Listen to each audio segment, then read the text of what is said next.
Racism often wears a uniform, but one night in a quiet suburban neighborhood, that false authority crossed a line it couldn't take back. Acting on a vague, anonymous tip, a team of white officers stormed the home of a black woman without a warrant, tore through her belongings, and arrested her on false charges. What they didn't know was that she was the director of Homeland Security, and by the time they realized their mistake, justice was already in motion. Before we go any further, comment where in the world you are watching from, and make sure to subscribe, because tomorrow's story is one you don't want to miss.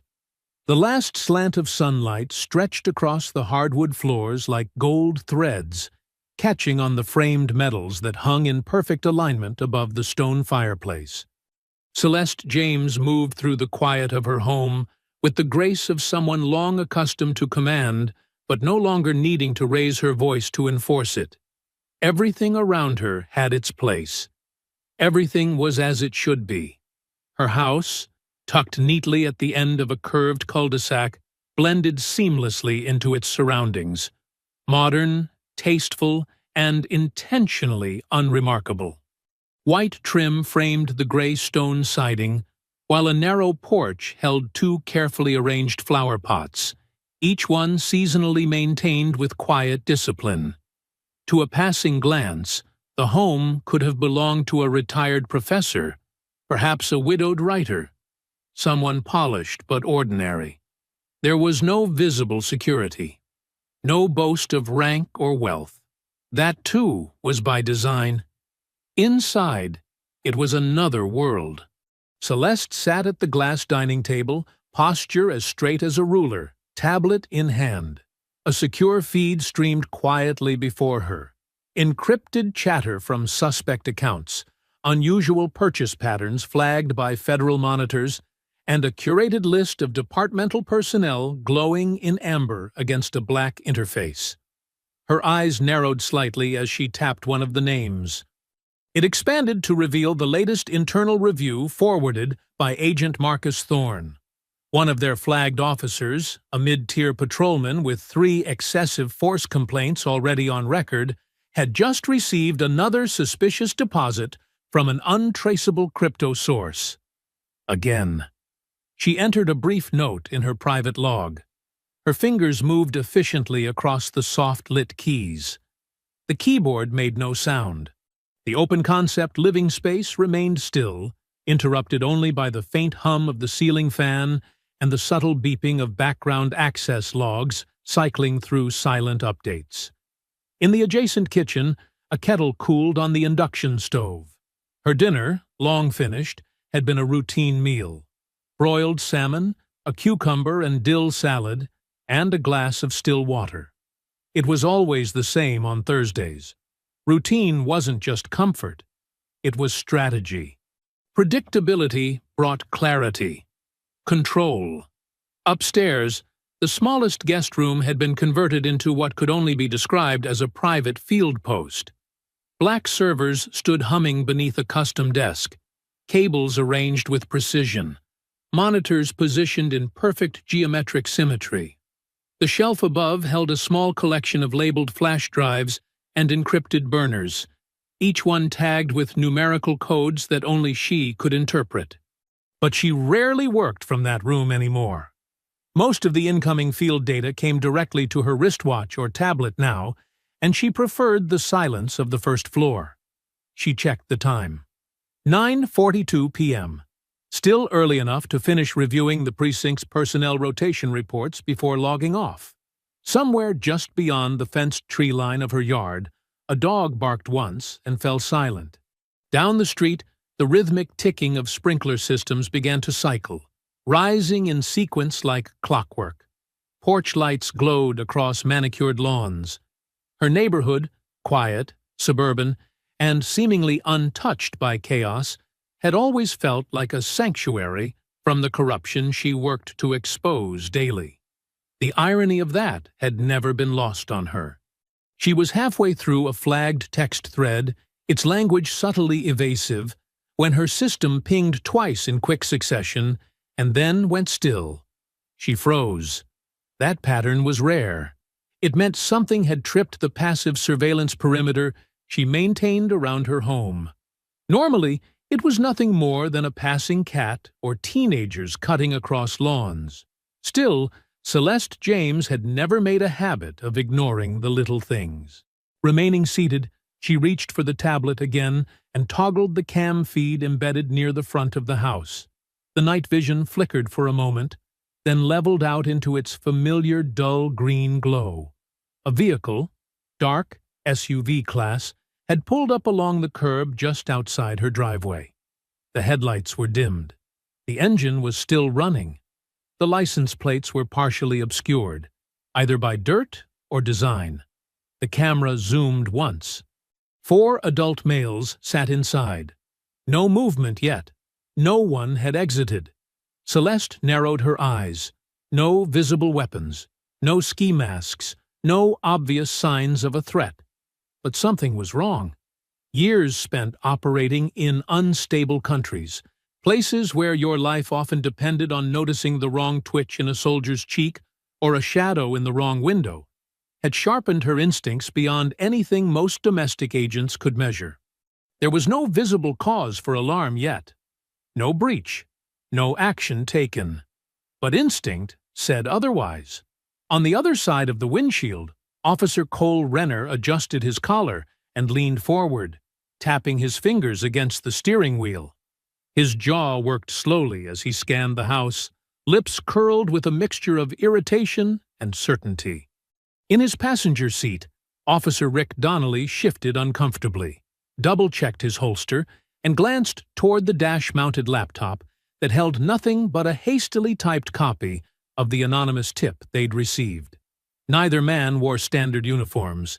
Instead, they donned plain tactical gear, soft shell jackets, sidearms holstered low, body cams clipped at their chests. They hadn't called for backup, hadn't filed for a warrant. They hadn't even bothered to alert dispatch that they were approaching the house. They weren't here to ask questions. They were here to prove something. Inside, Celeste stood slowly, her blouse settling neatly over her slacks.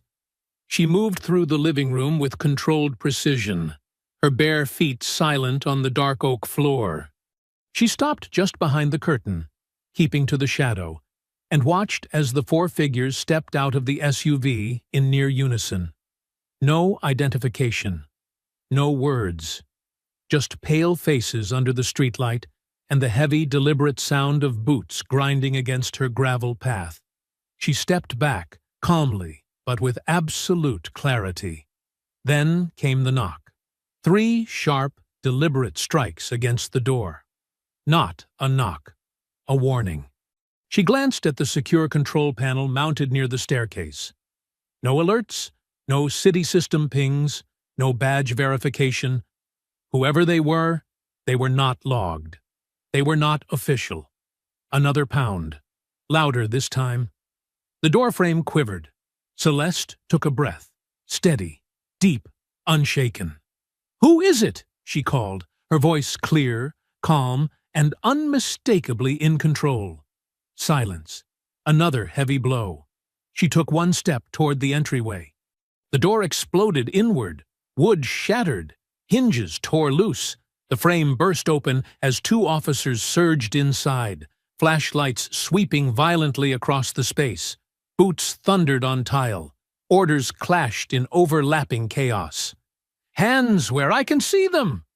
Get on the ground, now! Show me your hands!" It didn't matter that no threat had been visible, that no weapons were drawn from her end, that the house was still and silent, marked only by meticulous order and clean surfaces. The very act of forced entry had become justification enough. In the hallway, Celeste stepped into view. Her posture was tall, shoulders back, eyes forward. She wore no shoes, held no weapon, just a sleek black tablet in her left hand, blinking softly with federal encryption tags. Before she could speak, Officer Renner moved. He charged. She was tackled to the tile with no warning. The tablet slid across the floor. Her arms were yanked behind her. A knee drove into her spine. "What the hell are you doing?" she gasped, voice tight with fury and pain. "You need to step back and identify yourselves. Right now." Renner said nothing as he snapped the cuffs around her wrists, pressing harder as if to erase her voice through force alone. "You got weapons in here? Where are they?" "Upstairs," he barked. "No," she answered, the words clipped by the pressure of his weight. "You just broke into the home of a federal officer. You're going to regret every second of what you're doing." Renner sneered down at her. "Save it," he said, lips close to her ear. "You're not scaring anyone with your fake titles."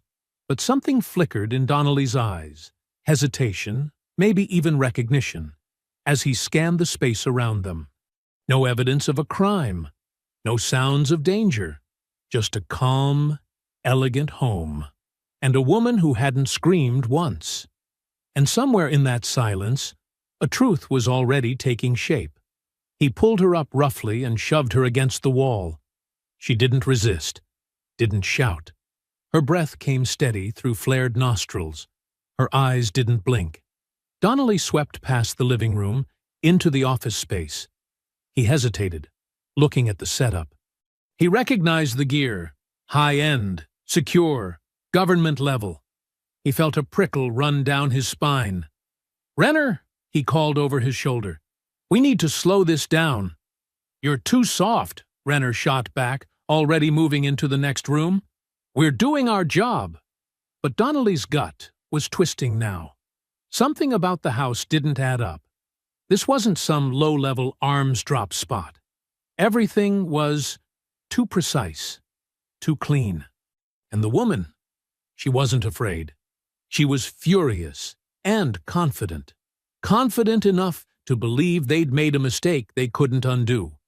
And somewhere behind all of Donnelly's training, a warning bell had started to ring.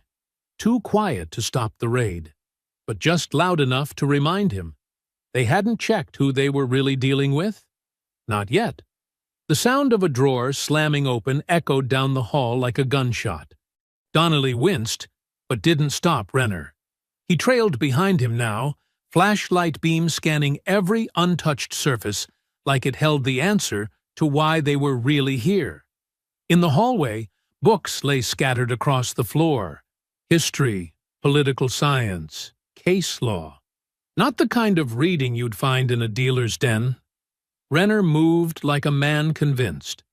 He kicked open the linen closet, swiped a gloved hand through folded towels, and yanked down a box of photo albums that landed with a heavy thud on the floor. Pages fluttered out. Family portraits, military ceremonies, graduation pictures. One showed the same woman they had cuffed, shaking hands with a man in a Navy uniform beneath a Pentagon seal. Renner didn't even look. "Where's the cash?" he muttered, more to himself than anyone else. "They always hide them behind clean lives like this." Donnelly stood still in the doorway, breathing through his nose, jaw tight. He knew the signs of a real bust: panic, disruption, the smell of desperation. This house didn't have that. What it had was order, discipline, control. But that wasn't stopping Renner. In the kitchen, drawers clattered as utensils and papers spilled out across the tile. A fruit bowl rolled off the counter and shattered. Renner swept through it all like a man trying to make the house guilty. Every corner became a target, every object an accusation. Down the hall, Celeste sat on the floor, cuffed and silent now, posture upright despite the bruises forming beneath her sleeves. Her expression was unreadable, but her eyes followed Renner's every move with a sharp, lethal calm. "You've made a mistake," she said again, voice even but cold. "You're going to regret this. Every second." Renner looked over his shoulder and sneered. "I've heard better lies from crackheads. I gave you a lawful command to identify yourselves before entry. You gave us attitude," he snapped, turning back to the hallway closet and rifling through its contents. "I gave you restraint," she answered. Donnelly flinched.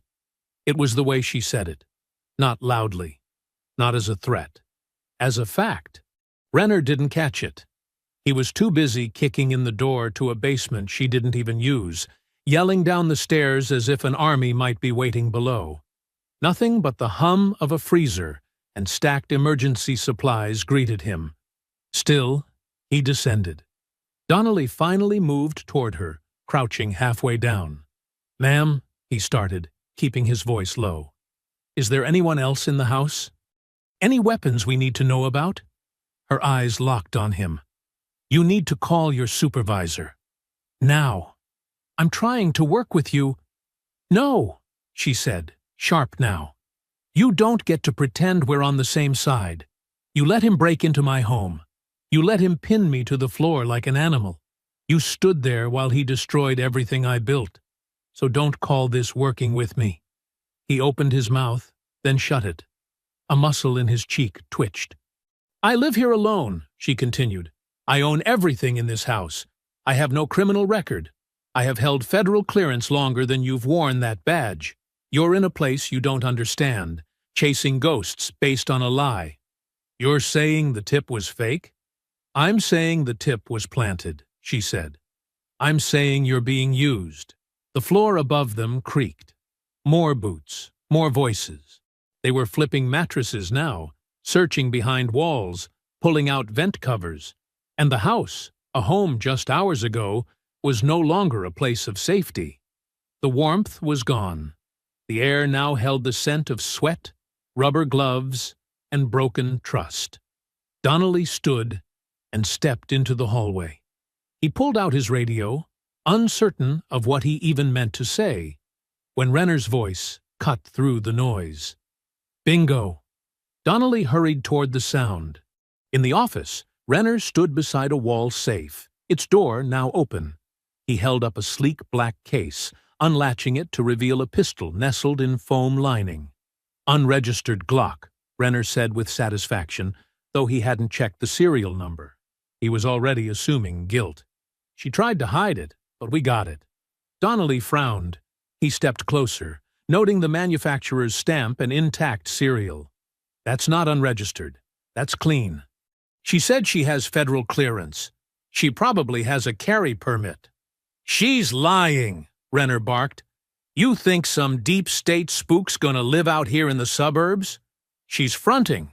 These people always pretend until they get caught."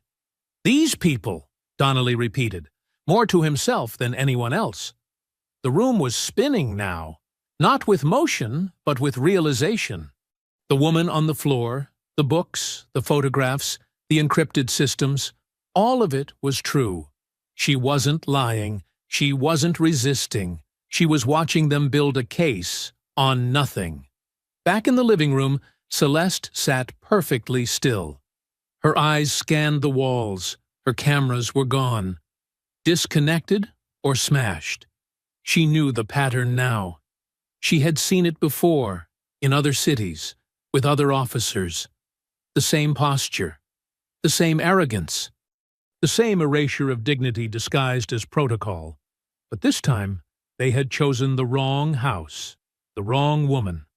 Renner swaggered back into the room, gun case in hand. "You're under arrest for unlawful possession of a firearm," he said. Celeste lifted her chin. "That weapon is registered with the federal government and tied to my active duty credentials. You're about to fabricate a charge that will cost you your badge." "Oh, yeah?" he smirked. "We'll see how your story holds up in the report." She stared at him. Then, calmly, coolly, "You will lose everything." Renner's smirk didn't fade. If anything, it deepened, like he was savoring the moment before the press of a trigger. He turned slightly toward Donnelly and gave the smallest nod, a signal that wasn't formal, but unmistakable. Donnelly knew what it meant, even before Renner's fingers brushed against the edge of his body cam. Click. The green light faded. Donnelly hesitated. Then, slowly, like it was a reflex more than a choice, he did the same. Click. Another green light disappeared. Celeste saw it. Both moves. And for a moment, there was silence. Heavy, damning silence. "You really just did that," she said, voice low. You really turned them off. Renner shrugged, resting the gun case on the arm of the couch like it was a trophy. For officer safety, he said casually. Standard discretion. Nothing about this has been standard, she replied. You forced entry without cause. You searched without consent. You're holding me without Miranda. And now you're going to doctor footage? Renner waved a hand. You keep talking like this is court already. We're still on scene. Anything can happen. Celeste's lips pressed into a line, her jaw set like stone. She shifted slightly in the cuffs, not to escape, but to steady herself. I want a lawyer, she said.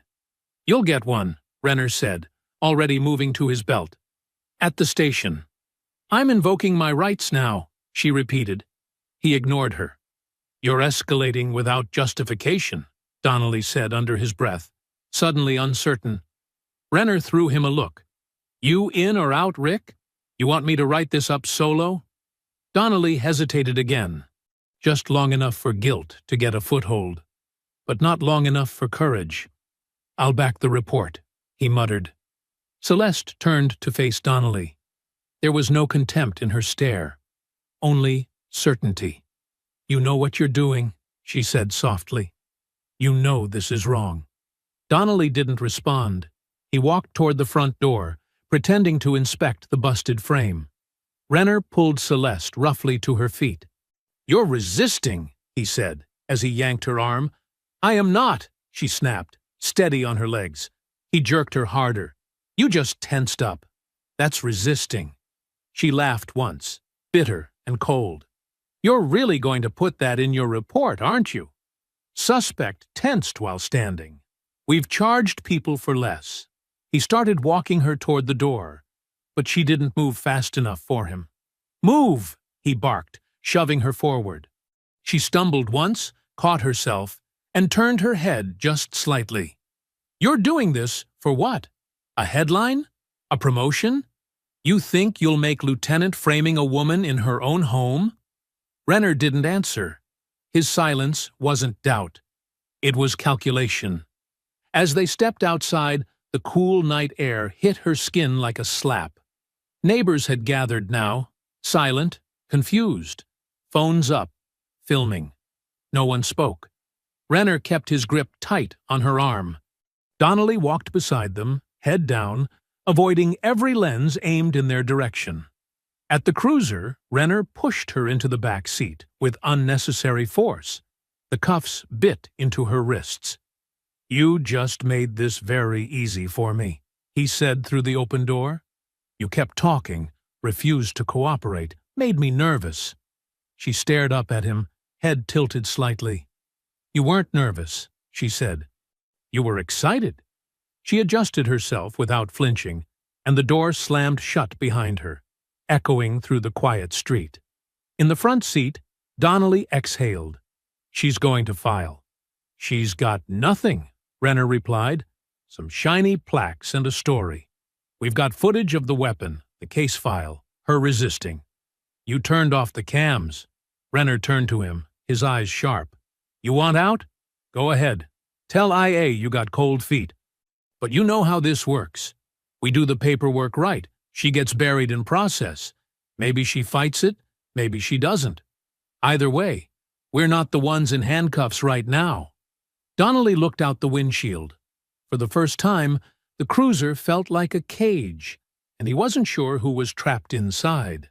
Back at the house, porch lights flickered on one by one. Windows edged open, cautious eyes peeking through blinds as wordless curiosity spread from door to door. Neighbors who had once waved at Celeste during morning walks or offered brief, polite nods as they pulled in groceries now stood in stunned, frozen silence, uncertain whether to speak, record, or retreat behind the false safety of glass and curtains. The moment no longer belonged to any one person. It had become a spectacle. Inside the cruiser, Celeste remained still. The red marks on her wrists had already begun to bloom, but she gave no sign of discomfort.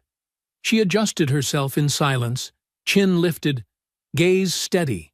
her presence inside the squad car not that of a suspect, but of someone taking inventory, not of damage, but of consequences. Renner climbed into the passenger seat with an air of finality, the weight of the door thudding closed beside him. His tone remained casual, as if everything that had just unfolded had already been justified in his mind. "You know, people like her think they're untouchable," he muttered, adjusting the rearview mirror to catch a glimpse of her restrained in the back. "Live in a nice neighborhood, act like they're above it all. But when you dig beneath, it's all the same." Donnelly said nothing. His hands remained on the wheel, knuckles white, knotted with a tension he couldn't quite explain. His eyes flicked to the dashboard, then to the road ahead, but never to the mirror. Whatever instinct had stirred back at the house was now growing louder, insistent, harder to suppress with empty rationalizations. They drove in silence through darkened residential streets, passing empty intersections and blinking traffic lights that gave the city a rhythm of ghostly calm. When they turned into the precinct parking lot, a squat, aging building whose facade bore the faint discoloration of time and underfunding, it became clear that the place was alive in all the wrong ways. Fluorescent lights buzzed overhead. A tired-looking sergeant leaned against the doorway, smoking beneath a Community First banner that fluttered in the breeze with unintentional irony. Celeste was led in through the back entrance, her cuffs digging deeper into her skin with every pull forward. Officers glanced up from their desks as she passed. Some paused their paperwork.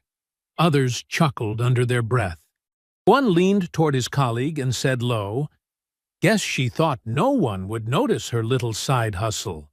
The smirk that followed was reflexive, practiced, the kind that didn't require truth to flourish. Only a target. Renner made no effort to temper the narrative. As he passed the front desk, he dropped a manila folder onto the counter and offered his version with theatrical efficiency. "Black female, early 40s, unregistered weapon found in wall safe.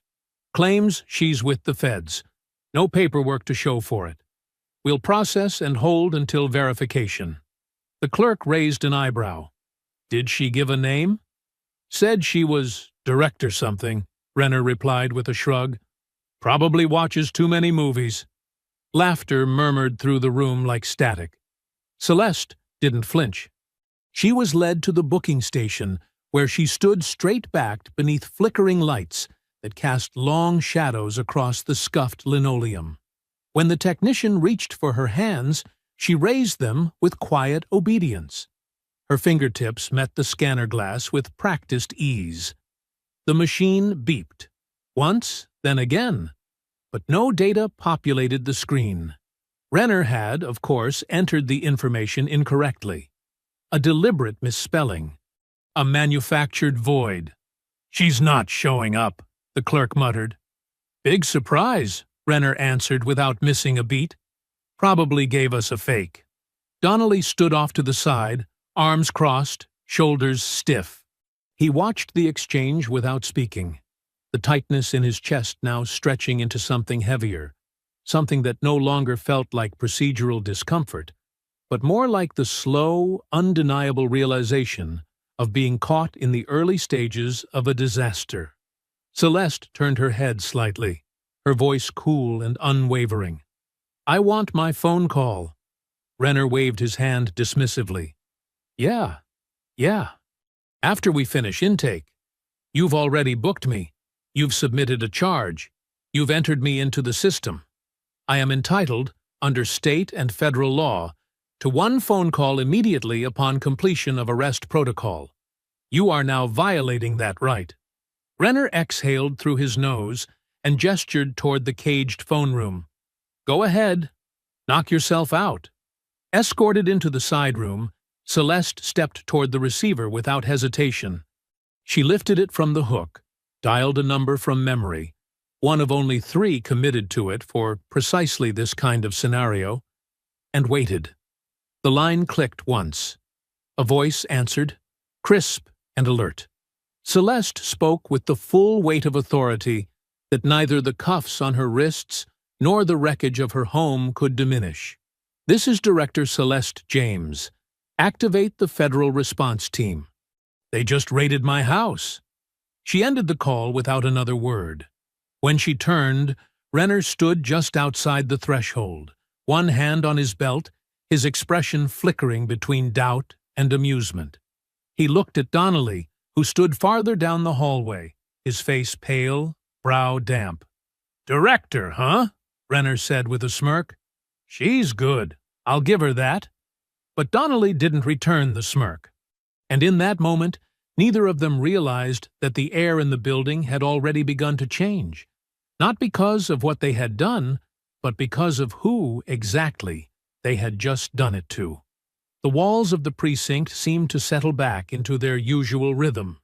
Fluorescent lights buzzed quietly over desks, cluttered with half-filled report forms and lukewarm coffee cups.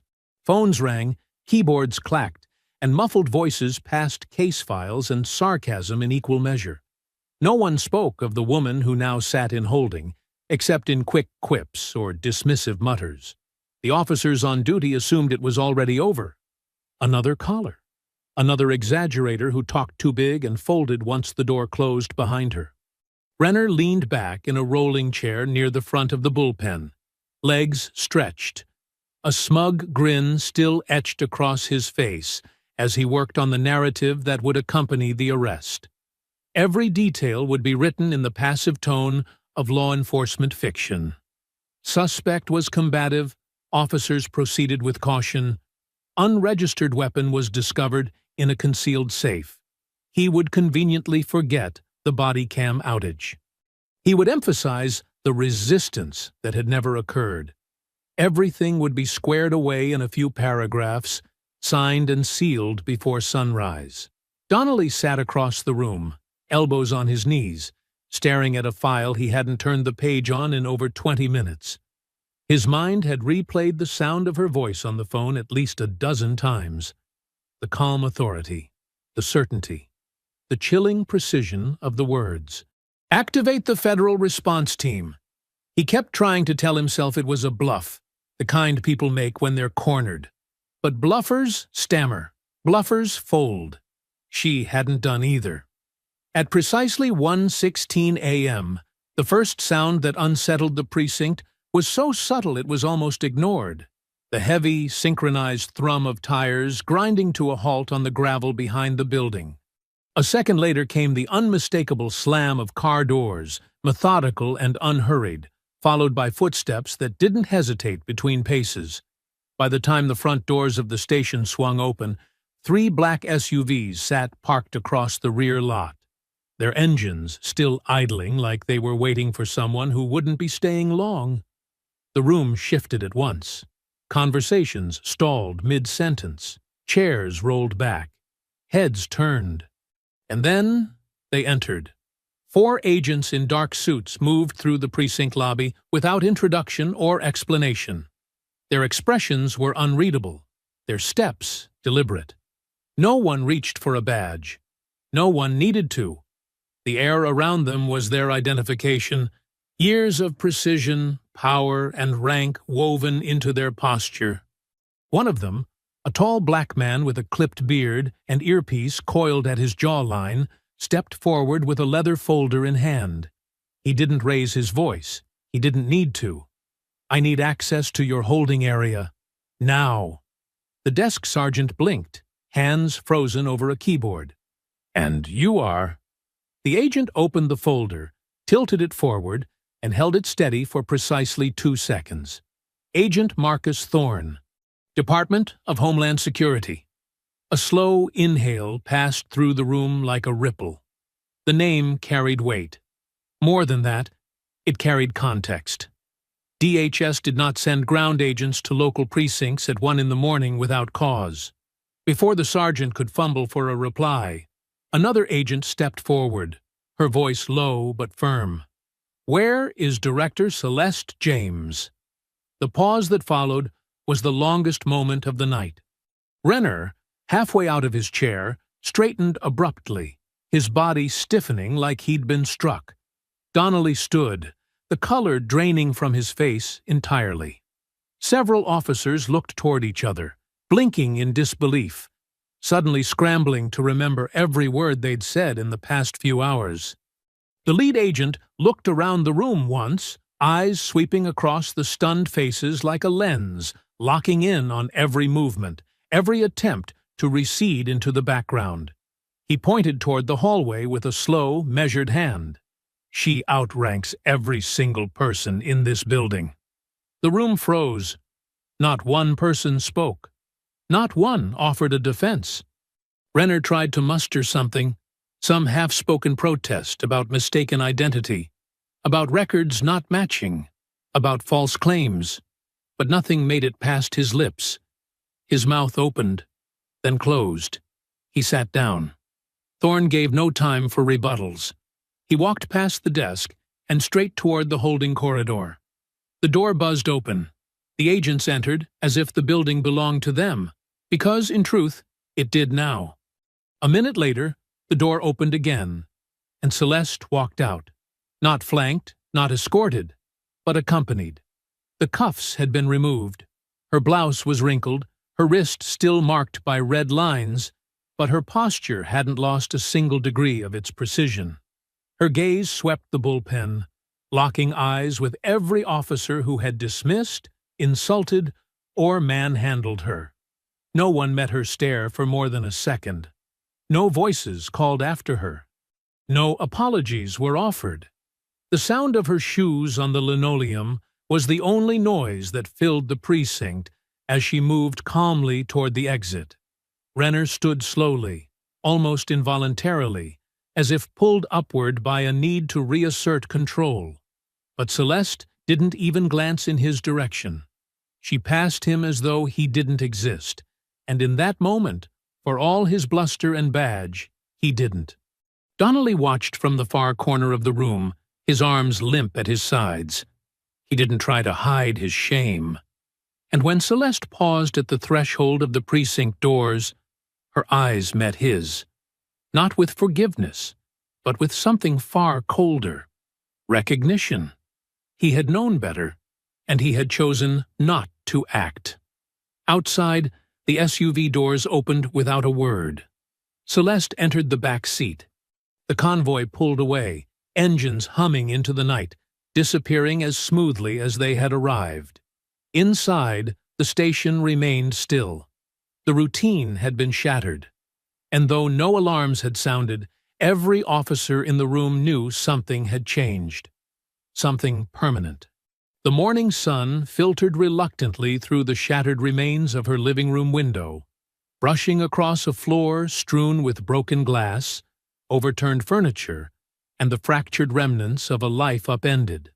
Celeste stood in the center of it all, unmoving, her eyes scanning what had once been an immaculate space, now reduced to a crime scene of state-sanctioned violence. The scent of displaced dust hung in the air, tinged faintly with the cold bite of last night's violation. Books lay face down, spines cracked. Her awards and citations, once displayed in a precise grid along the wall, had been swept to the floor, their frames splintered like kindling. The safe that had been pried open still hung ajar, its contents scattered with theatrical carelessness. Her home, once a fortress of quiet dignity and order, had been desecrated by those sworn to uphold the very laws they had chosen to ignore. Beyond the shattered porch, the world was stirring. The narrow street where joggers once passed in the early hours had become a theater of curiosity and reckoning. Media vans lined the curb, their satellites reaching skyward like metallic thorns. Reporters huddled near their cameras, gripping coffee cups and flipping through last-minute notes as crews adjusted lenses. No one dared approach the house, not yet, but the anticipation was a physical presence in the air, dense and humming, as if the earth itself was holding its breath. Inside, Agent Marcus Thorne stood at the edge of the room, his usual composure tinged with something more solemn than professional detachment. He had seen many scenes like this, Homes shattered. Lives disrupted. Dignity trampled under the weight of unchecked authority. But this one felt different, not just because of who the victim was, but because of what had already begun to stir in the wake of it. The team has confirmed media outlets are in position. We've cleared the perimeter for your safety. It's your call how you want to proceed. Celeste didn't answer right away. Her gaze lingered on a photo that had slid beneath the bookshelf during the raid. A black and white image of her mother, standing in front of a church, smile proud, fists clenched at her sides. She reached down slowly and picked it up, brushing away dust with the side of her thumb. A breath passed through her chest, measured, controlled. "Has the department been briefed?" she asked at last, her voice even, though it carried a new edge beneath the restraint. "Yes, ma'am. The secretary was informed last night. Full authority remains in your hands. No interference." She nodded, straightened her back, and turned toward the hallway. "Then we go public. Today." The press conference was held on federal grounds, the steps of a Justice Department building chosen deliberately for its symbolic weight and proximity to power. The podium had been placed beneath the seal of the United States, flanked by DHS officials and federal law enforcement, each one chosen with meticulous precision. Black, brown, white, male, female, all standing in silent, united contrast to the image of last night's raid. Celeste arrived precisely on time, dressed in a tailored navy suit, her hair pulled back, the swelling on her wrist concealed beneath the sleeve. She carried no notes. As she stepped to the microphone, the camera shutters burst into sound. The moment was no longer hers alone. It belonged to the public now, to the nation watching, to every woman and man who had ever been silenced behind closed doors and badged injustice. She began without greeting. "Last night, in the quiet of my home, a group of officers from the 32nd Precinct forced entry without a warrant, without identifying themselves, and without cause. They restrained me with excessive force, damaged property, and fabricated charges in an attempt to justify their illegal actions." The crowd of reporters stood transfixed.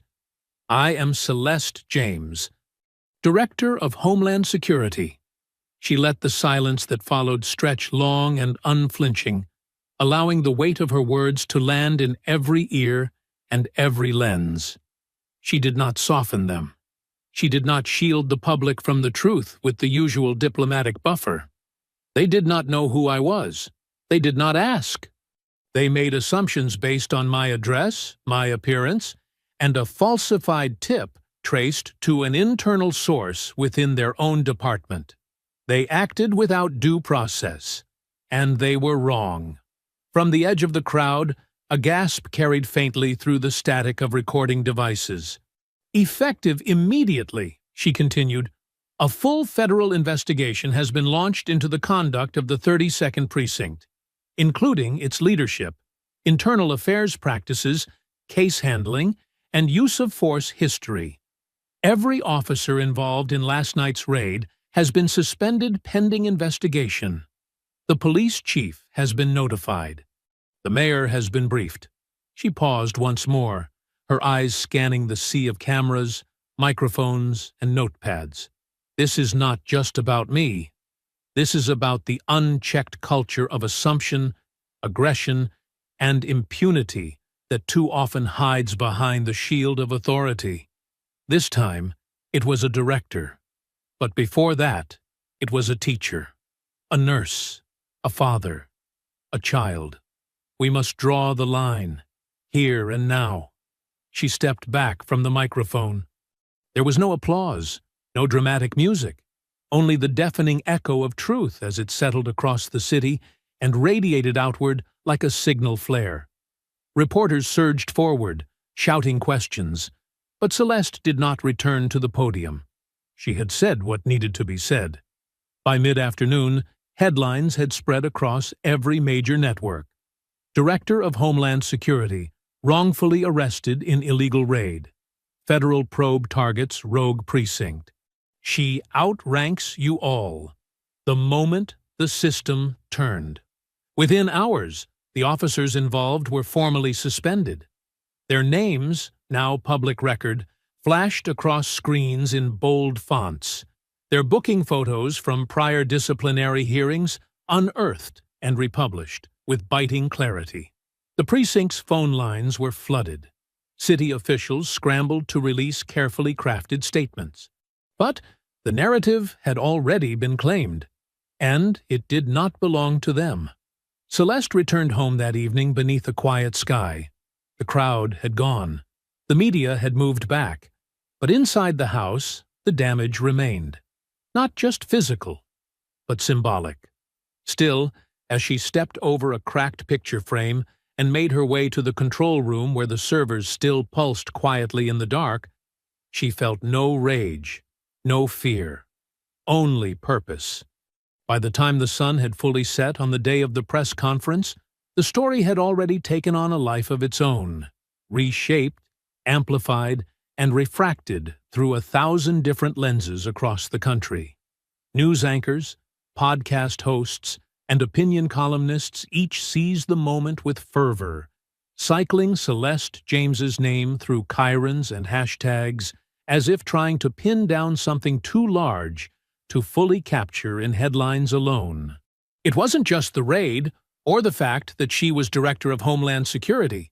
It was what it revealed. The casual violence, the unchecked assumptions, the systemic cracks so deep they had dared to swallow a federal official without hesitation. Within hours, social media platforms erupted. Videos surfaced, not of the raid itself, which had been conducted with cameras conveniently disabled, but of other incidents tied to the same precinct. Cell phone footage showed a black teenager slammed against a fence for jaywalking. Another clip revealed Officer Cole Renner shouting threats at a man who had merely questioned why his car was being searched. A grainy recording captured Donnelly standing silent during an aggressive stop involving an elderly Latino man. These weren't new clips, but they had been buried, quietly passed over, dismissed, or under investigation, long enough to fade from the public's attention. Until now. Now, they were evidence. Each new video was stitched into viral compilations, reposted under banners like "Baumeis, she was the director," and "Now on 30-second truth," hashtags that trended globally by midnight.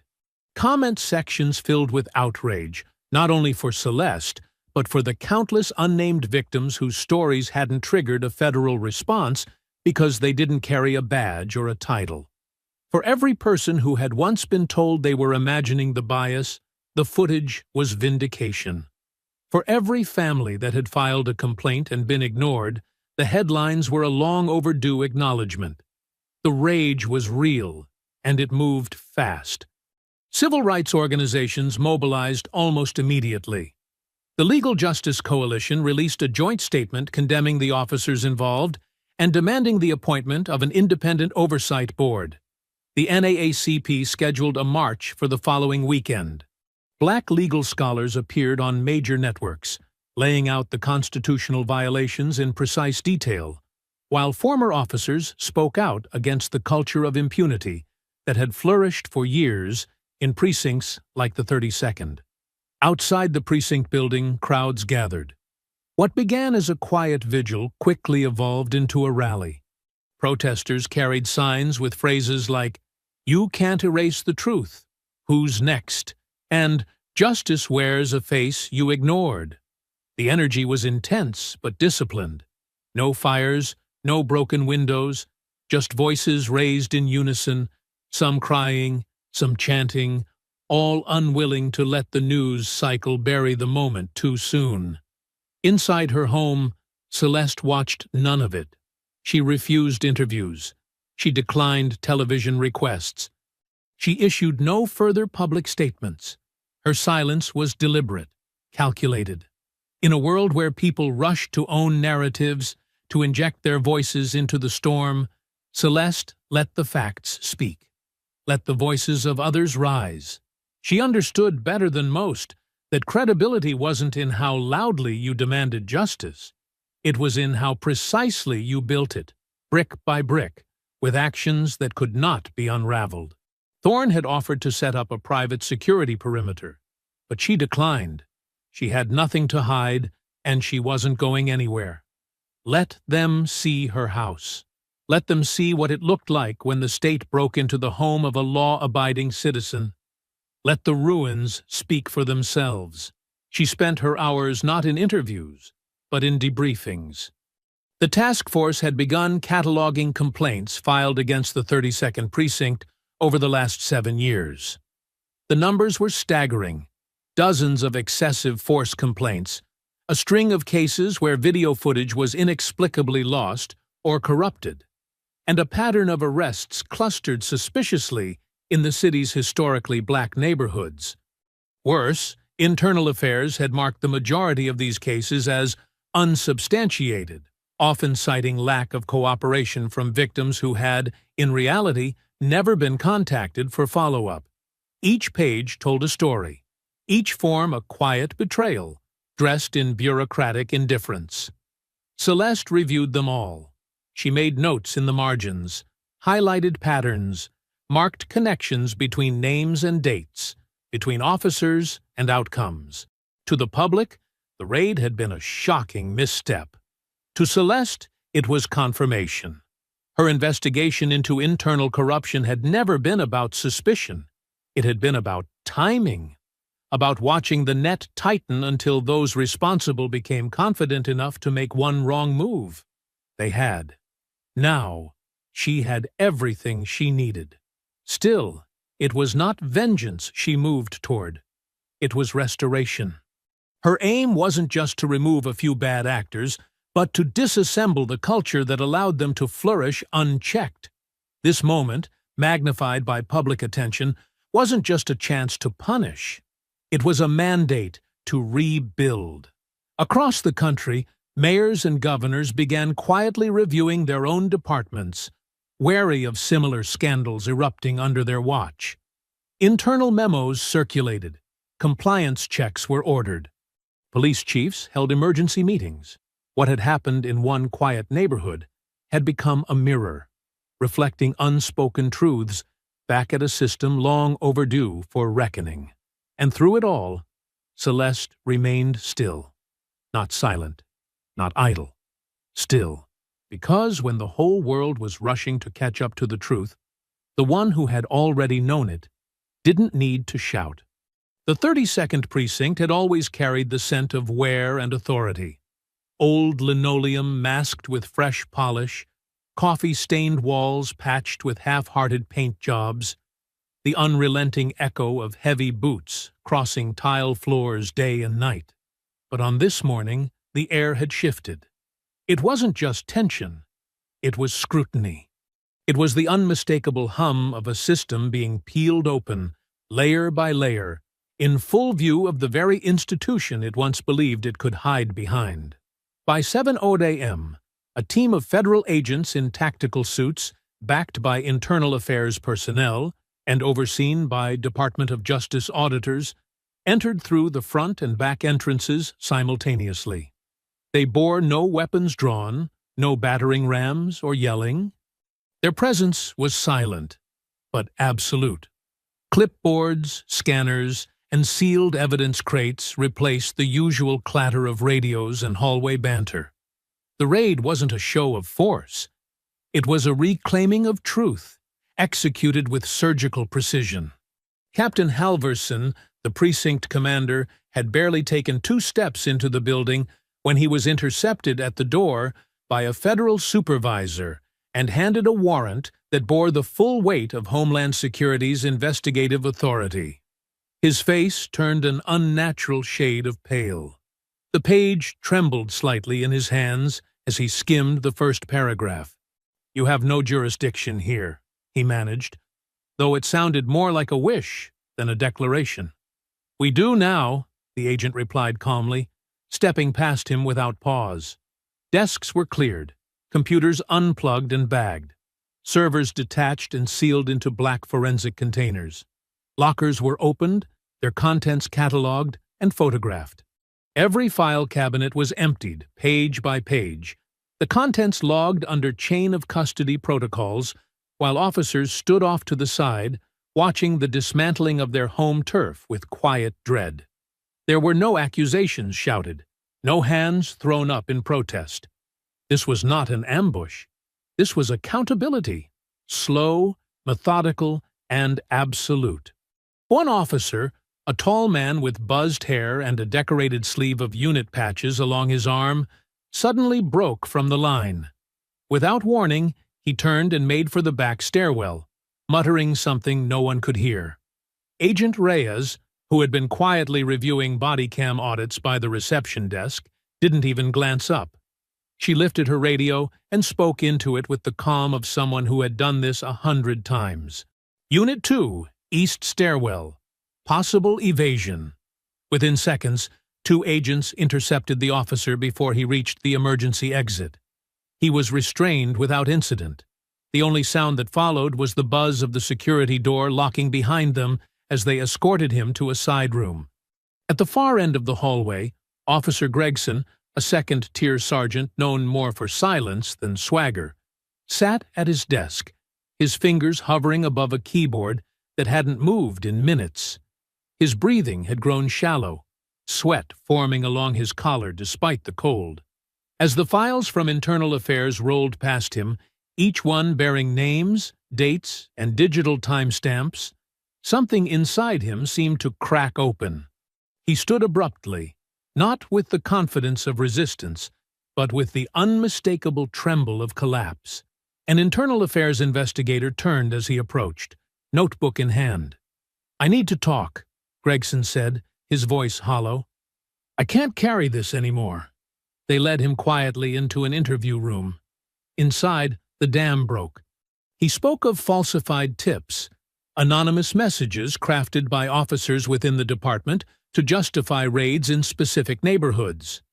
He described the way evidence had been discovered only after rooms were cleared of witnesses. He admitted that reports were often rewritten hours after arrests, language softened, footage quietly corrupted or deleted. He named names, not just Renner, not just Donnelly.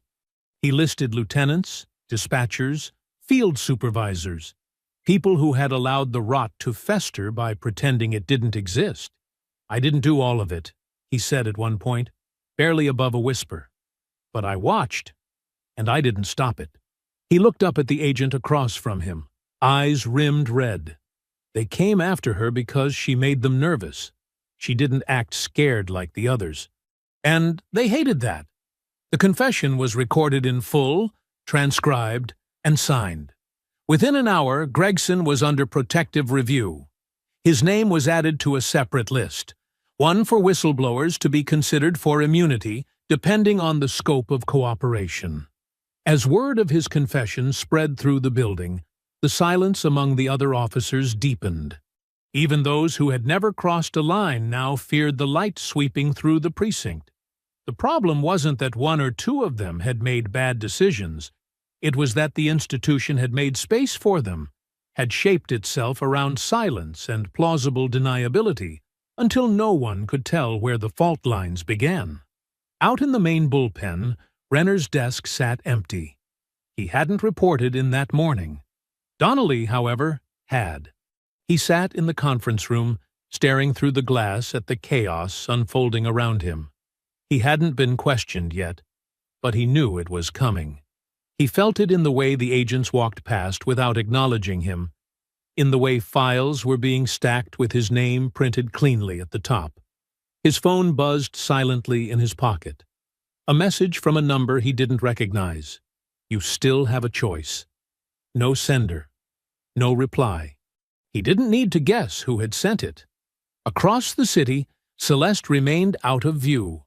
She didn't need to show up at the precinct to make her presence felt. The wheels had already been set in motion. Her voice wasn't needed in the room anymore. The evidence spoke louder than any speech ever could. And in that building, once thought impenetrable, the walls had begun to shift.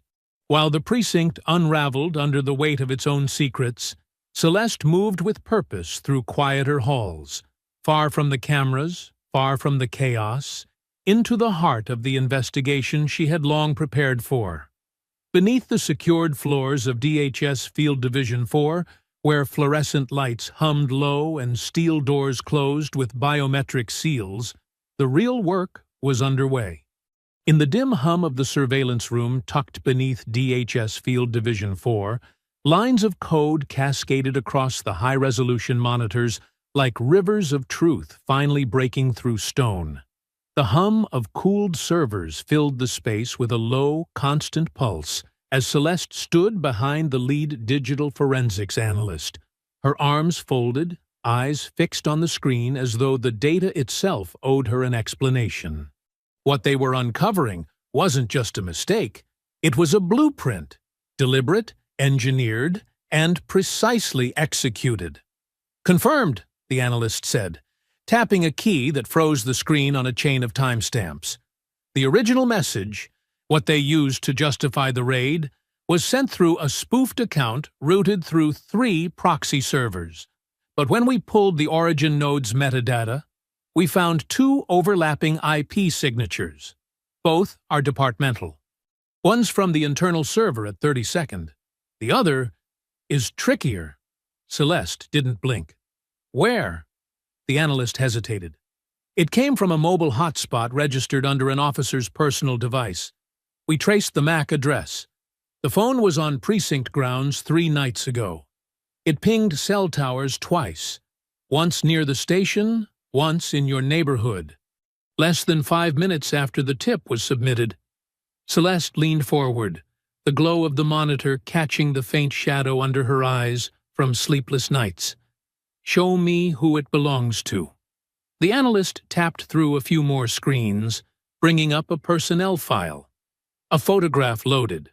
Officer Shane Ledger, 38, Tech Liaison, Records Access, Quiet, no write-ups, no commendations. A perfect middle ground officer, unnoticed, unimpressive, and invisible in plain sight. The kind of man who never raised suspicion because he never took credit, never stood out, never made himself into a target. Until now. "What else do we know about him?" Celeste asked, voice like polished stone. "He has access to dispatch logs, digital archives, internal comms. No direct involvement in the raid, but he was on duty the night before it. Logged into the precinct database for over 2 hours. Most of that time was spent reviewing your address, past surveillance logs, and department policy on high-risk residential search. So he studied how to make it look legitimate." The analyst nodded slowly. "He planted the tip, ma'am. He built it from inside." Celeste stepped back from the screen, the truth settling not like a hammer, but like a cold, surgical incision. This had never been about a hasty mistake or an overzealous officer. This had been a calculated move, plotted not from the chaos of the street, but from the quiet corridors of access and knowledge. Someone had studied her patterns, her cover, the limits of departmental oversight, and sent in pawns to execute a play designed to seem coincidental. And if it was Ledger who sent the message, the larger question now loomed. Who told him to? Because Shane Ledger didn't have the authority to target a federal official on his own, not unless he was acting on someone else's instructions. Thorne stepped into the room, his expression unreadable, a tablet tucked beneath his arm. "I assume you saw it?" he asked quietly. Celeste nodded. "He didn't act alone." "No. And we've started digging deeper into his communications. There's something else." He tapped the tablet and turned it toward her. An encrypted text thread, partially decoded, scrolled across the screen, half redacted, half recovered. The conversation wasn't long, but the intent was unmistakable. "Need the trigger pulled. She's too close, already in motion. No fingerprints. Good. She doesn't leave untouched." Celeste stared at the words, each line a surgical cut into the illusion of coincidence that had shrouded the raid until now. These weren't panicked messages sent in the heat of the moment. These were instructions. This was an orchestration. This was sabotage. "How long have they been watching me?" she asked. "We can't say for certain," Thorne replied, "but the logs suggest your home server was pinged remotely at least 5 times over the past month. Low frequency, deep trace.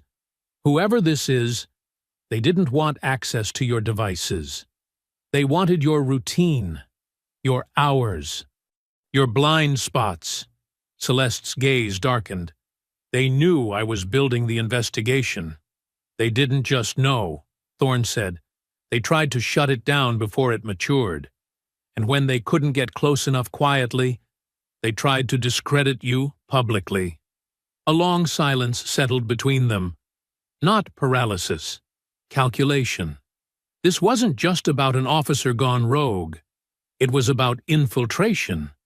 It was about proximity. Someone inside the very system she had been working to reform had decided the best solution to a growing threat wasn't to challenge her findings, but to destroy her credibility before they ever reached daylight. And they'd failed. Now they were exposed. Celeste looked back at the screen one last time, then turned away. "Find everyone Ledger's been in contact with in the last 60 days. Phone, email, internal memos, everything. If he's part of something larger, I want it dissected. Quietly. No alerts." Thorne nodded and stepped aside to begin assembling the task team. As Celeste walked down the hallway, her heels clicking softly against the polished floor, her thoughts remained composed, not racing, not overwhelmed. This was no longer just a case of brutality or misconduct. It was a conspiracy. And somewhere inside the walls of the very agency she had sworn to protect, someone had written her name on a line they never thought would be uncovered. But they had miscalculated. She didn't vanish. She rose. And while Celeste worked in silence, letting the weight of truth gather momentum behind closed doors, the first tremor came not from her next move, but from someone who had been watching all along. A ripple stirred across the city, not in a courtroom or briefing room, but on the courthouse steps where a young man finally stepped out of the shadows and chose to speak. It began not with a press release or a breaking headline, but with a single voice cracking under the weight of years spent watching from the sidelines. Officer Daniel Reyes, 28 years old, 3 years into his first assignment, stood in front of a line of microphones outside the courthouse, hands trembling as he unfolded the note card in his fingers. The cameras had only gathered a dozen deep at first, local stations, independent bloggers. But within minutes, word spread that a current officer was about to speak publicly. By the time he looked up from the card, the crowd had doubled. He cleared his throat, but his voice did not waver when it came. "I was told when I joined the department that silence was loyalty, that questioning orders made you a liability, that if you wanted to make it, you had to keep your head down and your mouth shut. I believed that for too long. I saw things I shouldn't have. I ignored them. I let people tell me it wasn't my place to push back. But after what happened to Director Celeste James, I realized silence wasn't loyalty. It was complicity." He paused, breath catching. What happened to her wasn't a mistake. It was part of a culture, one that rewards aggression, punishes restraint, and treats accountability like an attack. I can't be part of it anymore. No theatrics, no dramatic finish, just the truth, spoken without polish, and made all the heavier because of it. Within hours, more followed. A dispatcher named Julia Brandt, 15 years into the job and known for her near-perfect shift records, filed a sworn affidavit through her union.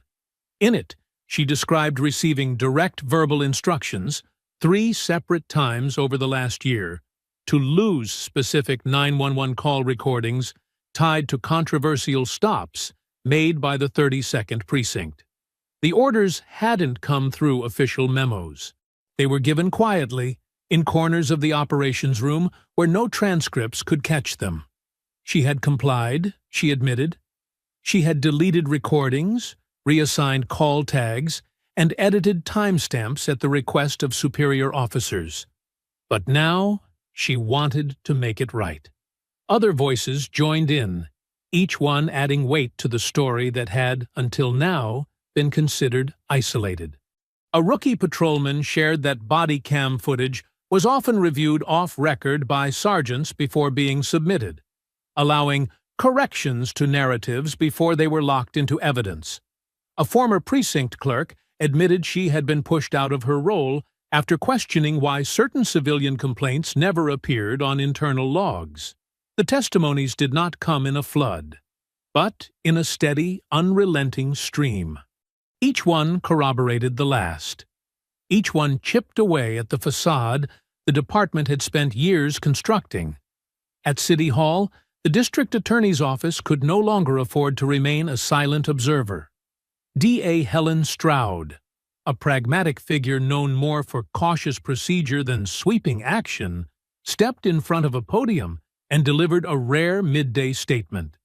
In light of recent revelations and the growing body of credible testimony, the DA's office is launching a separate parallel inquiry into the 32nd Precinct, its command structure, and historical conduct records dating back a full decade. This inquiry will proceed independently of the federal investigation and will include subpoena power, public hearings, and full transparency measures. The announcement sent shockwaves through the city's legal apparatus. Judges began quietly reviewing past cases linked to officers now under investigation. Defense attorneys filed motions for reopened trials. Civil suits were drafted in overnight sessions, piling up as families and individuals realized their experiences might finally carry weight beyond dismissed paperwork. Within the precinct itself, morale fractured along unseen lines. Some officers, those who had known and feared the day of reckoning would come, kept their heads low and their mouths shut, hoping the storm might pass. Others began speaking in whispers, calculating who might turn next, which decisions from years past might come back to claim their careers. A few, to their quiet credit, began their own reports, documents long overdue, filled out in break rooms and conference offices after hours, names and dates scrawled onto internal complaint forms, finally submitted without fear of instant retribution. And through it all, Celeste said nothing to the public. She remained in motion, briefing her legal team, coordinating cross-agency cooperation, and overseeing the investigative matrix now sprawling across whiteboards and encrypted drives. Her silence was not absence, it was orchestration. She knew this part of the storm well. These were the days when systems that had long hidden their rot began to crack under the weight of light. She didn't need to rush them. She only needed to let the truth settle in. One affidavit, one confession, one unburied report at a time. The city, once divided in its response, began to tip. Editorials that had initially speculated whether the raid was a tragic misunderstanding now ran full retractions, calling for structural reform. Community leaders who had once felt abandoned by the system now held press events shoulder to shoulder with elected officials. Their unity no longer symbolic, but strategic. Public trust, long eroded, had found an anchor in her restraint, in the proof that quiet precision could do what outrage alone never could. In one of her rare private moments, Celeste stood alone in her command office, staring out the window at the courthouse steps where Officer Reyes had spoken days before. The scene was empty now, cleared of cameras, but the memory remained. A young man with shaking hands, standing straighter than he ever had in uniform. She didn't know what had finally pushed him to speak. Maybe it was the sight of her being led from her own home in cuffs. Maybe it was the years he had swallowed what he saw, waiting for permission to release the guilt. Or maybe, just maybe, It was the first time he realized that justice wasn't waiting for someone stronger to arrive. It had always been waiting for him. Celeste didn't smile, but her eyes softened. The reckoning had begun. But reckoning, Celeste knew, was not the same as resolution. The voices rising from the streets, the testimonies breaking open the walls of silence, the cameras that now refused to look away, none of it would be enough on its own. Noise could be powerful, but noise could also fade. What mattered now was what came next. By the end of the week, the political fallout reached its inevitable crescendo. Pressure from federal investigations, media scrutiny, and growing civilian unrest forced the chief of police to step down. The announcement came via a terse two-paragraph statement, read with shaking hands by a deputy chief, who looked like he'd aged 10 years since the raid. It cited health concerns and a desire not to distract from the department's mission. But no one watching believed a word of it. His resignation wasn't a choice, it was the last escape hatch on a ship that had been taking on water for years. The mayor, who had remained conspicuously silent through the early waves of scandal, finally emerged for an emergency press briefing on the steps of City Hall. The backdrop was carefully arranged. Diverse officers standing shoulder to shoulder, advisors clutching folders, American flags rustling slightly in the breeze. The mayor's tone was somber, every syllable shaped to signal humility and control. What happened to Director James was unacceptable. It was a failure, not just of a precinct, but of leadership, of oversight, and of the trust this city is supposed to uphold. Effective immediately, we are reviewing all use-of-force incidents from the past 5 years. We are expanding civilian review boards. We will begin working with federal liaisons to ensure this never happens again. The press clapped lightly, reporters shouted questions, and social media lit up with cautious optimism. Some were quick to call it a victory. But Celeste, watching from the quiet of her command office, heard what hadn't been said. There had been no mention of permanent oversight, no commitment to long-term reform, no binding policy beyond a flood of reviews and task forces that could be undone as easily as they were announced. It was apology disguised as progress, a carefully managed performance aimed at calming the noise, not curing the disease. She closed her tablet slowly and set it aside. Later that evening, she met with the acting director of the Federal Police Oversight Division, a plain-spoken woman named Lydia Grant, who had spent 2 decades investigating municipal corruption across 3 states. They sat across from each other in Celeste's office, surrounded by stacked files, active case maps, and a live feed from the Joint Operations Task Force that now monitored dozens of flagged departments. "We've seen it before," Lydia said quietly. "The public outcry, the resignations, the task force announcements. Then 6 months go by, the cameras disappear, and everything folds back in on itself. If we want lasting change, we need something with teeth." Celeste nodded. "I'm not here for a cycle. I want permanent oversight mechanisms, federal monitors embedded in every precinct under review. I want them to report directly to an independent bureau, not city leadership. And I want them protected from retaliation." "That's going to rattle a lot of cages," Lydia said, "not as a warning, but as a test." "Then let them rattle," Celeste replied. "They've built their careers on unchecked power. If that shakes them, they were never fit to serve." By the time the formal policy proposal was submitted, it was clear Celeste intended to do more than clean up a scandal. She intended to restructure the system that had allowed it to happen in the first place. The plan called for a multi-agency civilian integrity board, mandatory psychological assessments for high complaint officers, a centralized database of misconduct records accessible across jurisdictions, and federal monitors with clearance to observe, audit, and intervene without needing local approval. Opposition came swiftly. police unions decried it as federal overreach. Local officials whispered about budgets, sovereignty, and public perception. Even allies within the system worried that the scope was too aggressive, too disruptive. Celeste didn't flinch.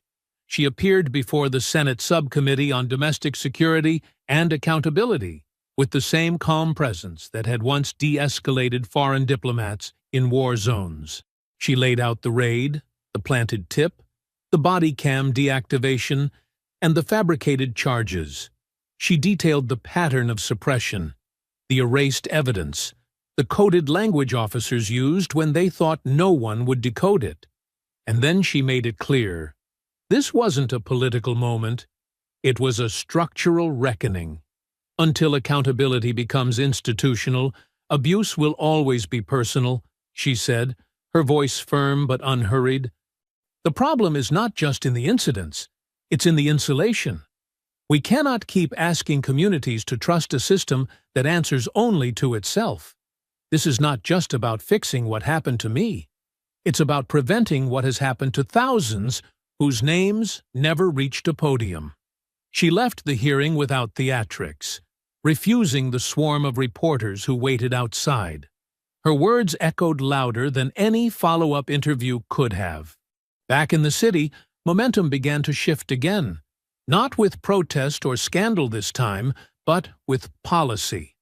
Lawmakers, once hesitant, began reviewing the proposal. Civil rights organizations launched petition drives in support. A handful of city leaders from across the country requested copies of the draft for their own jurisdictions. In the wake of chaos, Celeste had not sought revenge. She had built architecture, not just for justice, but for durability. And while her name no longer flooded headlines with the same frequency, her signature did. Printed at the bottom of every reform measure, every revised protocol, every new safeguard that would long outlast the noise of the moment. But even as the machinery of reform turned quietly through policy and oversight, the public still waited for the reckoning they could hold in their hands. The visible justice that didn't live in legislative language or structural audits, but in consequences felt and measured in real time. And in that regard, Celeste knew the reforms were only half the work. The other half, the part that still burned in the veins of a city betrayed, was waiting behind courthouse doors. 3 weeks after the policy package passed its first vote, the district attorney's office convened a grand jury. The investigation, already bolstered by internal testimonies, surveillance footage, falsified documents, and a mountain of digital evidence, was airtight. The names submitted for indictment weren't just the officers who had raided Celeste's home.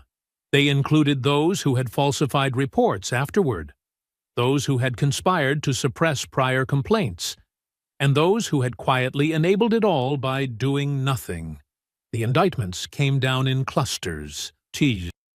Officer Cole Renner was indicted on 5 counts, including abuse of power, unlawful entry, excessive force, tampering with public records, and obstruction of justice.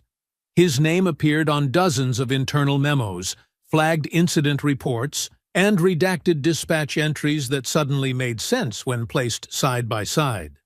The digital forensics team had even recovered deleted message fragments from his work-issued phone, revealing conversations with other officers that included language impossible to defend under oath. Sergeant Rick Donnelly, whose complicity had been quieter but no less harmful, faced charges of falsifying records and failure to intervene during an unlawful act, a charge the reform measures had only recently made prosecutable through a newly strengthened clause. His silent nods, his unspoken permissions, and his role in smoothing over Renner's aggression were now matters of public record. Shane Ledger, the officer who had planted the false tip, was perhaps the most damning case. Though not present at the raid itself, the evidence against him was direct and inarguable. He was charged with conspiracy to commit a civil rights violation, willful misuse of government systems, and aiding and abetting in an unlawful act. His face, once forgettable in the precinct halls, now appeared on national news broadcasts under the weight of betrayal. When the mugshots were released to the public, they did not arrive with commentary or excuses. There was no press conference, no performance of spin. They appeared as they were, 3 men against a gray background, their uniforms replaced with standard county-issue clothing, the arrest dates stamped across the bottom with bureaucratic finality. And the city took notice. The images flooded news cycles and social media streams not because of who the men were, but because of what they represented. For once, officers had not been placed on administrative leave with pay. They had not been reassigned or quietly protected under internal codes. They had been charged, formally, publicly, and without euphemism. Some of the accused chose to plea out, hoping for reduced sentences in exchange for cooperation. Others prepared for trial, their lawyers scrambling to craft narratives about poor leadership, high-pressure environments, or misinterpreted protocols. But the core truth had already been captured, filed, and authenticated. They had participated in a raid based on a lie. They had brutalized a woman without cause. They had attempted to bury that truth until the weight of evidence cracked it wide open. Celeste did not attend the arraignments. She did not sit in the gallery or appear on courthouse steps. Her presence wasn't needed. The process she had initiated was now self-sustaining, driven not by personal vendetta, but by the system she had forced to face its own reflection. Still, behind the scenes, she monitored every stage. She reviewed transcripts. She attended closed briefings. She met with the DA's special counsel to ensure the trials wouldn't be reduced to spectacle or compromise. She had no interest in revenge, but she demanded clarity. The public had earned that much. In the weeks that followed, smaller cases began surfacing. Old complaints tied to the indicted officers were reopened. Victims once dismissed began receiving calls from attorneys they never thought would remember their names. Class action lawsuits were filed. Federal civil rights prosecutors took on parallel investigations. And through it all, the message was clear. Impunity was no longer the standard. The veil had been torn, and the world was watching. In one small neighborhood, where the raid had first shattered a quiet night, a mural began to take shape on the side of a community center. It depicted not Celeste's face, but her home, its frame intact, windows glowing warmly, rooted against a sky textured with coded language and broken chain links. Above it, in bold lettering, a single phrase stretched across the wall. Truth lives here. It was not a shrine to heroism. It was a warning, a reminder, a declaration that this time the silence had not been the end of the story. And within the courthouse chambers, beneath marble arches and lined wooden pews, justice finally moved not in whispers or delay, but in deliberate steps. One indictment at a time. But in the stillness that followed the thunder of public reckoning, Celeste James stood once again in the quiet of her own home, a place now both familiar and altered, like a rebuilt bridge over a river that had once nearly swept it away. The floorboards had been refinished, the shattered glass replaced, the walls patched and repainted in their original hues. But even as the structure stood whole again, it no longer breathed with the same unquestioned comfort. There was something changed in the air, not of fear or grief, but of knowledge, a weight that lingered in the silence like memory etched into drywall. She moved through the space with slow, deliberate steps, fingertips grazing the edge of her kitchen counter, pausing at the corner where her bookshelf had once collapsed. A new shelf stood in its place now, identical in design but filled with different books, new files, recent reports, binders labeled with acronyms that hadn't existed 6 months earlier. These were names of newly flagged departments, officers under quiet review, cities requesting external audit voluntarily. Each folder was a spark waiting to catch. each document proof that what began as a defense had evolved into a campaign. The sunlight spilled through the windows in clean columns, casting soft shadows across her desk, now home to 2 encrypted drives, a terminal link to the Oversight Task Force, and a thick, leather-bound journal whose pages she filled late at night with names, dates, reflections. Not for posterity, but for clarity. Even victories, she knew, required accounting.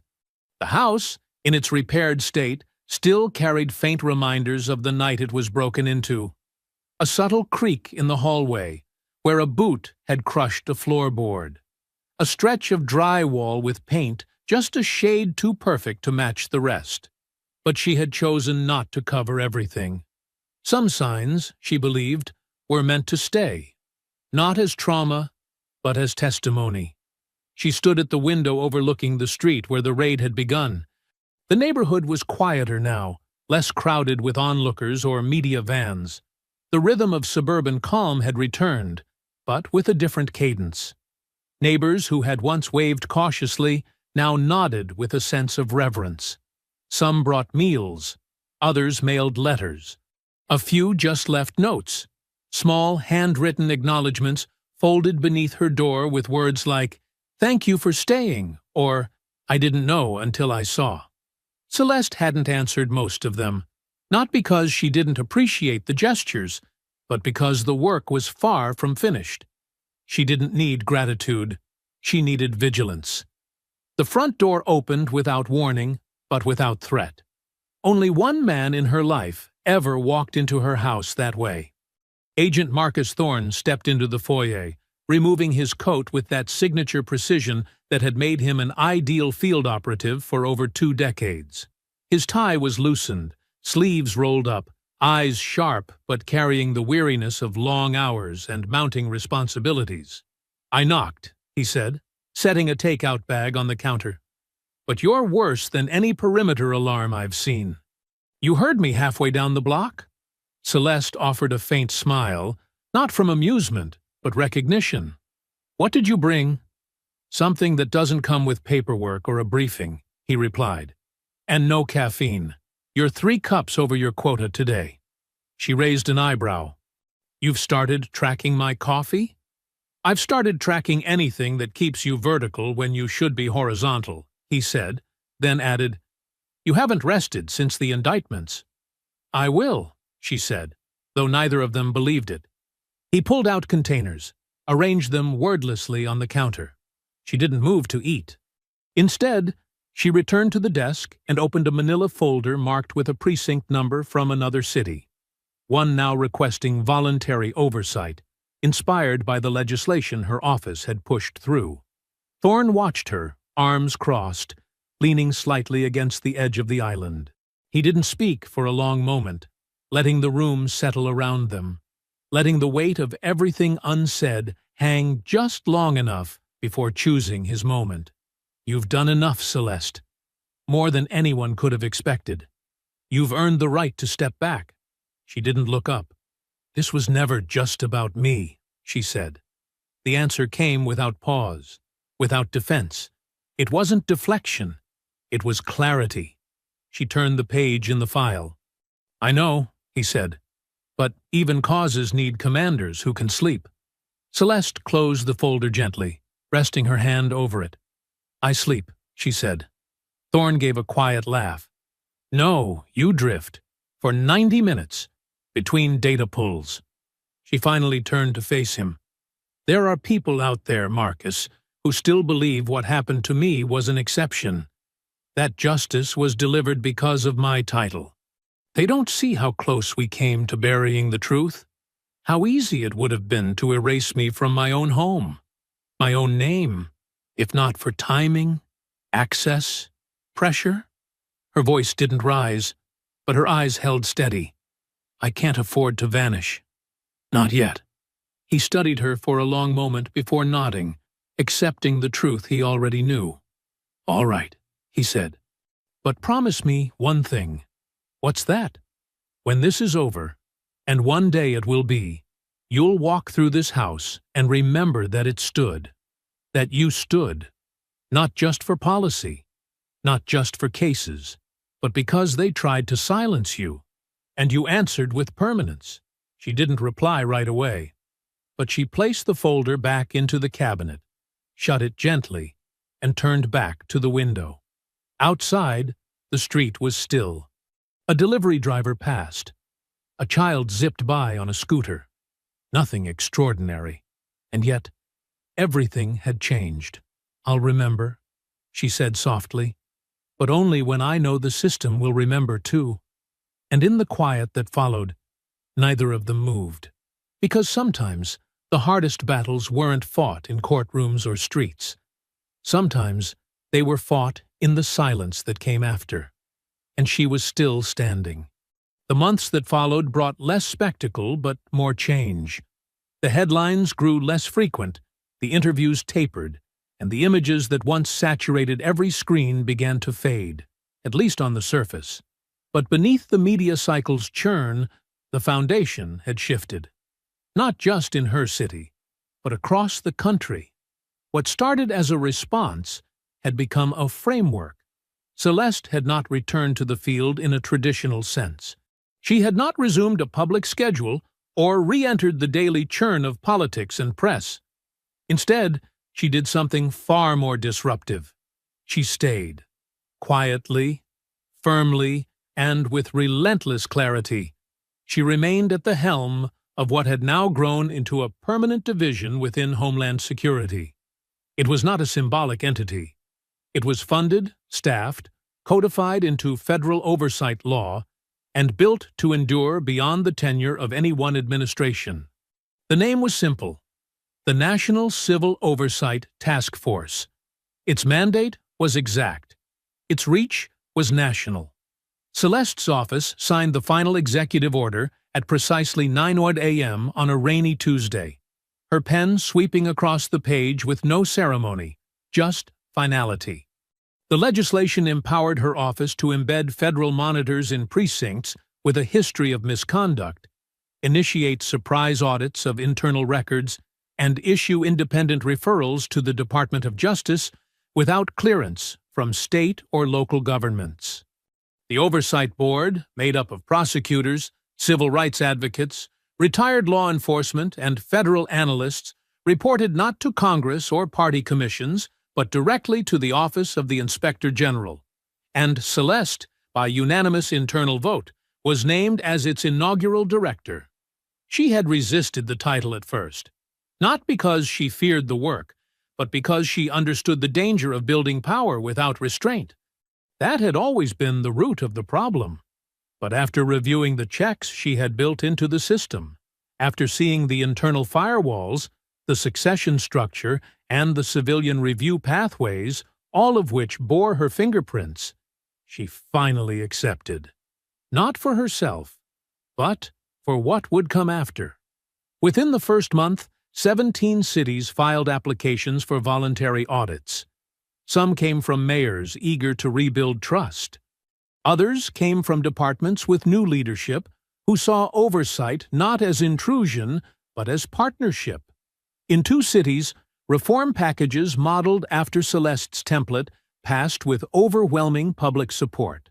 Her legislation, once controversial, was now being taught in law schools and used as the cornerstone of new policing policy at the national level. She didn't claim credit. She didn't need to. The system had begun to remember. In early spring, Celeste stepped before the podium for what would be her final address to the public in an official capacity. The room was full. Cameras, reporters, policy leaders, civilians, and activists. But the tone was different now. No longer tense, no longer questioning, just waiting. She wore a dark slate suit, simple jewelry, no visible markers of power except for the quiet force she carried into every room. She did not read from a speech. Her words came as they always had, clear, composed, and measured not for applause, but for truth. "This country cannot afford to confuse authority with impunity," she said, her voice carrying not through volume, but through conviction. "Not again. Not ever." We owe it to ourselves to recognize that justice is not maintained by the loudest voice or the harshest punishment, but by the consistency of protection, by the architecture of truth. What happened to me could have happened to anyone, and it has happened to far too many. What makes this moment different is not that it happened, but that we chose to build something after it. She paused, letting the silence stretch, not awkward, but sacred. To those who still live with fear, who still wait for fairness to arrive at their door, know this: we are watching now, not just for you, but with you. She stepped back.